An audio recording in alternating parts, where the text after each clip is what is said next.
Thank you so much. It's such a pleasure to be with you this afternoon and to share my favorite song hits from what I consider to be the golden age of American popular music, and that would be the 1920s, 1930s, and 1940s. And thank you. Well, as I look around the room, I see a fair amount of gray hair, so so you're I'm in the encouraged by that. They're the right age group, right? And we tend to believe that you agree with me as far as the wonderful quality of these songs. And I saw a few tapping their feet, a few singing along to that first song, so I figure some of you recognize it. Remember what it was? It had to be you. Wow, nobody recognized that song. It had to be. What a wonderful song. You know, most people would think that the song was written about 1942 or something, because it was a huge hit in the 1940s.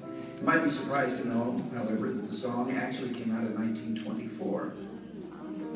And that was true of so many of these wonderful songs. You know, they came out in one decade, and then 10 years later, they would be revived and come back, and another 10 years would go by, and they'd come around again. And I've had people tell me that grew up in the 1940s that they would hear a song, they'd be really thrilled with. They go tell their parents, "Boy, there's a great new hit song out." And their parents would say, well, no, that was a hit when Mother and I were dating. Well, that would be true if it had to be you. It's got an interesting story. It was written by a fine composer by the name of Isham Jones. Isham Jones was not born into a musical family. He was born into a family, as it turns out, of coal miners. His father and grandfather before him were coal miners, so it was expected that Isham Jones would follow the family tradition, and he did for a time. He worked in the coal mines. His job was to lead the mules that carried the ore carts down to where the miners were working. But Isham Jones's heart was not in mining, it was in music, and he would smuggle his violin into the mine sometimes on spare moments, and he would be playing. Well, anyway, on one occasion, he had some little tune in his head, and he wasn't paying attention to where he was going, and he led the mules and the ore cart, all of it, down a blind alley to a dead end. And at that point, his boss suggested to Isham Jones that he may wish to seek a new line of employment. So he did. He went to work as a band leader. Eventually, his bands became more and more popular till he finally reached the point where he had the top band in the top hotel in the great city of Chicago, sort of the peak of his profession as a musician. At that point, his wife decided maybe it was time to get rid of the beat-up, old upright piano they'd had the whole married life. So she arranged on his 30th birthday to get rid of the old piano and replace it with a brand new baby grand piano as a surprise while they were at dinner. Well, he got back to the apartment, saw this beautiful piano, sat down and ran his fingers over the keys and fell in love with the tone and the action. He was so taken with his birthday piano that he stayed up all night long and played it. And in the course of that night, he ended up writing a few songs that you may have heard of. One is The One I Love Belongs to Somebody Else. Has anybody ever heard that? Yes. How about I'll See You in My Dreams? Yes.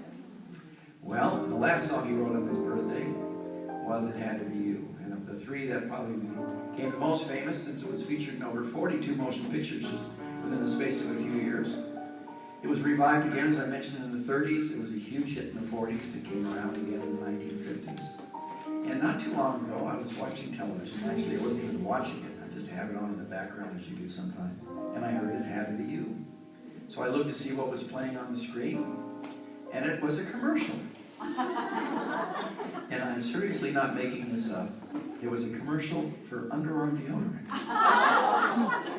Anyway, to me, that's a sign of a true classic.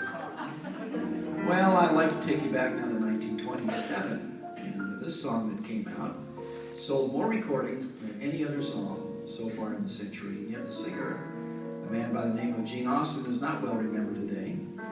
Even though you may not remember the singer, you may remember the song. And if you do, please join and sing with me. When whippoorwills call and evening's done,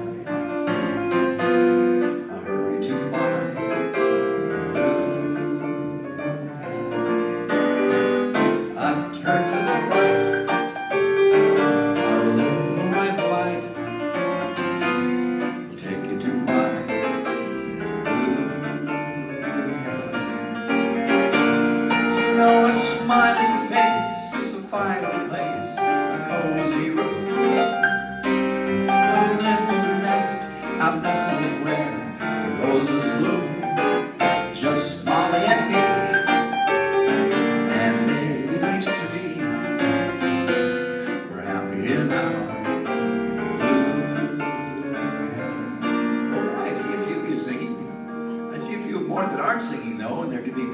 that one. It's just been a long time since you've heard the song. Or maybe it is that you just don't want to admit that you know a song written in 1927. Whatever the reason, let's do another version of the lyrics. These are so simple that anybody can do them. All you gotta do is just follow me. Here we go. Just Molly and me. Just Molly and me. Just Molly and me. Me and Molly. Everybody got it? Everybody. Just Molly and me. Just Molly and me. Just Molly and me. Me and Molly. Now the bridge is even easier. Fire.